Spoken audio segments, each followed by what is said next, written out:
Claudia does not have a lot of options.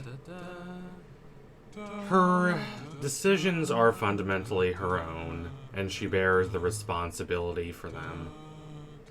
But her decisions are those that she makes in a social environment that is not necessarily the most beneficial to her. Nor, when she does begin to slip into amorality and make questionable decisions, are there people who are willing to support her, to care for her, help alleviate her sorrows, and gently guide her on the right track. She does not have that kind of support system. She does not have that kind of nourishing environment. Instead, she is deracinated, uprooted from any source of continuity and cohesion. She's desperately searching for order in her life. She's desperately searching for this greater sense of coherence, this greater sense of structure. A structure that justifies her actions, but more importantly, provides her a path forward. That's ultimately what she finds with the support of Aros. Aros is a trickster. He is an alluring tempter. But as tempting as he is, he's not some sort of supernatural mind controller. He doesn't hypnotize people. He appeals to people for the same reason that any other regrettable and warped but nonetheless solid and visceral sense of meaning and purposefulness appeals to people, because it provides answers to a world that doesn't have them. It provides a sense of order. It provides a sense of continuity and coherence in life. Hannah Arendt talks well about this despair of deracination, this fundamental uprooting of people from any sort of community, any sort of historically derived sense of connection and sense of ritual and rite and sense of tradition. When all of this decays, when it erodes in this fundamentally chaotic, fundamentally amorphous modern world that is so obsessively focused on gain at all cost, on profit, productivity, and efficiency, when so focused on optimization, that fervent rationality, supposed rationality of civilization, ultimately breeds its own irrational backlash against that sort of mechanization of society. And that backlash can take very dark forms. People fundamentally need that sense of connection. Identity, for Arendt, is not merely individualistic. It is derived from a sense of community. It's derived from a sense of society. It is through society that we discover ourselves, that we understand who we are through social interaction, through working with people toward a common good. When that sense of connection is fundamentally destroyed, when it's uprooted, in favor of this increasingly mechanized, increasingly efficient world, people will yearn for that sort of absolute knowledge, absolute understanding, these grand, broad, expansive narratives that fill in the gaps for the actual historically derived sense of community and connection that has been lost. This is ultimately what Arendt views as capital I ideology, something like fascism, Nazism, Stalinist communism. These are all ideologies. They are absolutist. They fundamentally provide these solid, complete answers for how to understand the world, that rely on these clear binaries, these clear senses of division. They're extremely Manichaean. They must explain the entire world because they seek to fill in the gaps, and they actually exploit people suffering from this sense of not having a sense of community, not having this sense of coherence, and thus fundamentally losing one's fundamental sense of identity. Not to make this entire video all about Arendt, but she talks about, in The Human Condition, her best book, in my opinion, the value of natality, the value of individual human beings coming into this world and thus having the opportunity to create their own identities, create their own senses of self. We tend to think of the individual, the sense of individual self-formation, as being opposed to society or in conflict with it. But for Arendt, that's not true at all. If anything, the opposite is true. Without community, without society, we cannot act. Our capacity for action is extremely limited. Our capacity to transform our environment and change what we think about ourselves and what we think about others, our capacity to grow, to nourish, to have ourselves emboldened and cultivated by our interactions with other people, that is through action. That is through a sense of community and connection with people.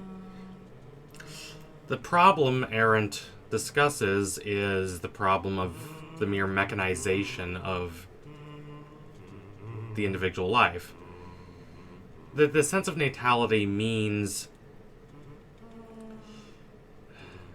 the idea that individuals are free in a certain extent from the purely material, purely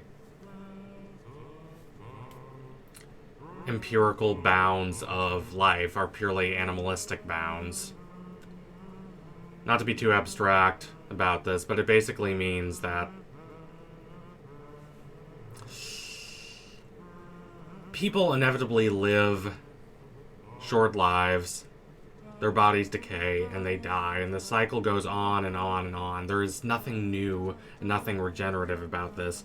What is regenerative, what ultimately redeems people from this cycle of fatalistic sorrow, is the idea that individuals are not bound to the past, that they can create new senses of who they are and what the world might be. They have this sense of hope. And this sense of hope fundamentally does not merely come from the individual self, but from the sense of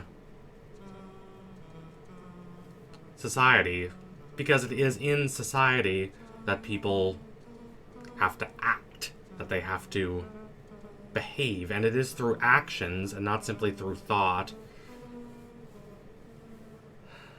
that people fundamentally construct something that exists beyond this mere cycle of decay and deprivation and inevitable death.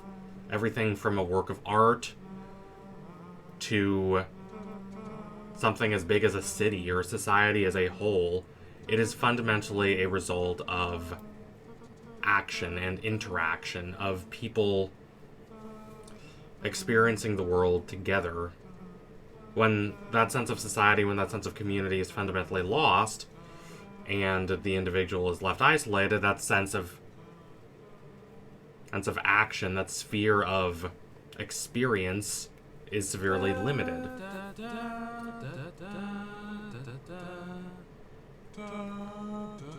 In a purely Rousseauian way, we are more free in that we have no boundaries, or fewer boundaries on our behavior.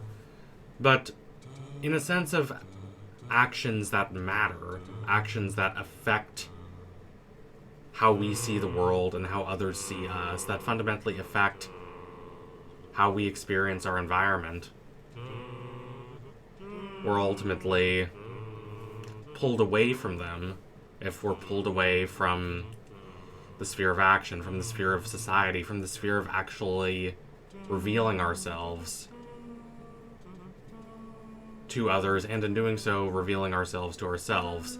People, like characters, are understood through their actions, through their behaviors, not simply through their thoughts.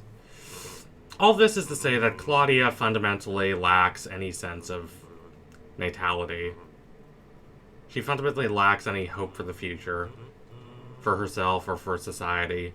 And all of this comes from this fundamental lack of a harmonious sense of social structure, from any sense of community outside of herself. Thus, she becomes desperate, she becomes increasingly fanatical, searching for something to replace this lost sense of wholeness, this sense of absolute clarity, absolute understanding, and this leads her into the world of Eros. She can, in fact, be saved from this. I do not believe she's completely doomed. But ultimately, someone needs to be there for her. Claudia has failed herself, and she has failed others, but she has also been failed. She's been disappointed. Viren bears much of the blame, and he knows it. He fundamentally poisoned her with these attitudes and these behaviors that she picked up from him, even if she is arguably taking them to an even greater extent. He was also lonely and desperate and yearning to correct what he saw as an unjust world through increasingly volatile actions, and in doing so, he lost his soul in a way. He was led so far from any sense of goodness and morality that he fundamentally lost his basic sense of self.